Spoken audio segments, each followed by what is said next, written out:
We are back here with Catie Embrey. Catie, this had to be probably the most unusual night I've ever called or coached in a game. And for you, with the stoppages and some other things, had to be unusual for you. This was a very strange night. I do appreciate our girls' resiliency with it.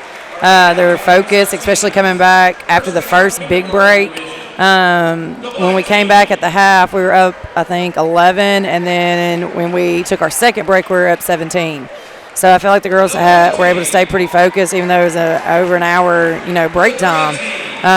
They came back, they got after it, and I was proud of what we were able to do in those first three quarters. That fourth quarter, it was just such a wash at that point. We didn't know how long we were going to be, so the girls were hungry, so we were trying to get some food. Then they came back and said, hey, it's time to go, and it was just, this was a mess. But well, again, I thought your young ones did well in that fourth quarter. They did, and, trying to get them some experience, but you can tell, your rhythm is gone. When you're we've talked before, we're such a rhythm team. And so just needed some rhythm going. But, again, just getting some experience anytime we can with the young ones is great. Well, with the choppiness of the game, I'm always talking about ebbs and flows. Right. It was hard to get a good flow going. We really couldn't get a good flow going. I feel like the best flow we had was after the third, and then we had to stop again. So anyways, when you get to postseason, things – weird things come up. There was one time I was at the state tournament, the scoreboard stopped working. So at the first quarter, we're up, 3 or 4. We're actually playing Gibson County when I was at Summertown. Yeah. We were up in the first quarter, and then the scoreboard stopped for about 15 minutes. Lost our rhythm, lost our flow, we got beat by 8. So, there's just been different times where those kind of things can impact a team, especially a young team. And I thought Carson did a really good job of, refocusing the group, especially after half. She came out and was like, hey, this is how we're going to do it. This is what we're going to do. And so, everybody kind of looked into her and looked, for her guidance right there. And I thought she did a great job. They really did. Let's talk about the team and team defense. 9 in the first quarter for Bynum, 1 in the second quarter. Very impressive. Only 5 in the third and 5 in the fourth.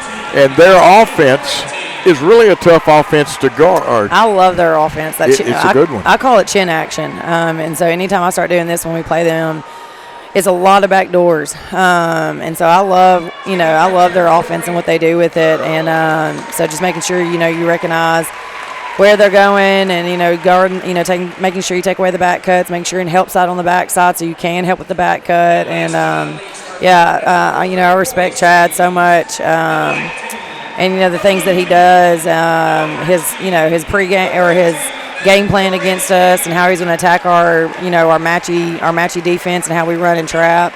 I think Chad does a great job. Well, I'm going to throw a couple of names at you because I know we're here to talk about South Gibbon. That offense that Chad Levister's running was run by Randy Frazier at Gleason.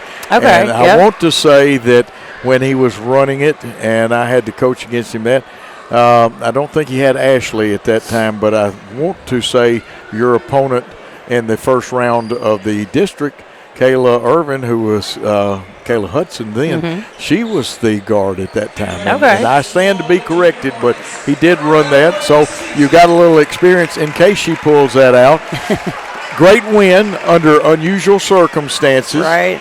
Kids played hard, got to clear some bits, and I saw Briley Doyle dive in there and get a rebound towards the end of the game and stuff, and that's got to feel good. The young people hustling, good minutes out of Anna. She got caught on a couple of switches, but that's okay. I understand her plight. I'm a little shorter than the rest of them, too. Right. Let's talk about the tournament coming up. We don't play until Friday the 21st. Correct. We play Crockett, 6 o'clock at Dyer County, and that would be next Friday. But then again, we're talking about, weird circumstances. The snow, it's looking like the snow is going to impact us next week. So I'm anxious to see what truly happens with that.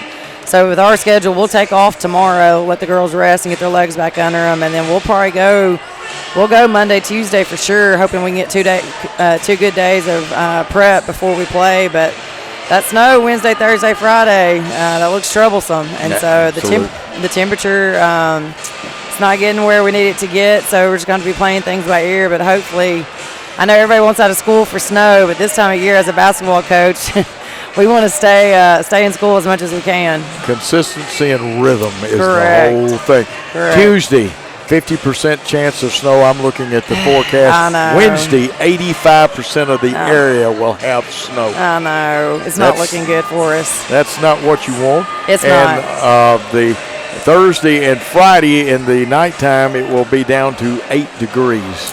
That's what I mean. The temperature's not getting where we need it to get to melt stuff, so I'm a little worried. But I know our district, they'll work with us and do a great job making sure we keep the kids safe, but also trying to allow us to practice where we, when we can.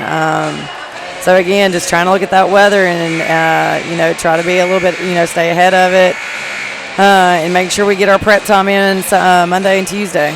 Absolutely. Keeping that rhythm, shooting, the old balance, eye, elbow, follow-through method and all that. But when you have snow, that disrupts things. And I know some of your kids, though, they'll find a way to sneak in somebody's gymnasium or somebody's barn. Some of your kids will shoot. Well, no, we are going to follow those rules, and we will be very I know you follow them. Yes, but 100%. the kids find – now, I didn't say this gymnasium. There are church gymnasiums. They will. Because you've got some hustlers. Nobody works any harder than your two seniors do. No, they really don't. And they are great kids to be around. Ivy has got, I hope she uses second skin or something like that. She's got to be the floor burn queen now. I wish you were there. Were you? Oh, you were there. There's a play from that O'Brien game where she dove at half court on the ball. It got away from her and the O'Brien player. And so she takes off running again and dives on that ball again. And, those kind of plays, trying to show our younger players, not even the ones on the bench, but all these little hornets that come and watch, hey, those are the plays we get most excited about. Those diving on the floors, taking charges. Those are plays that really get your bench going. And so just really trying to emphasize doing those kind of things. And so you saw Trend tonight. She dove on the ball, and I was able to get a timeout. Those plays matter. They're huge plays for the program. Oh, they really are. Everybody plays hard. Got to ask you this. I know the answer, but the fans wanted to hear you say it, and I said, Katie's going to answer this for you. We are automatically in the region by finishing in the top two. Yes. And the first four places go, and I wanted y'all to hear Katie tell you that, not me.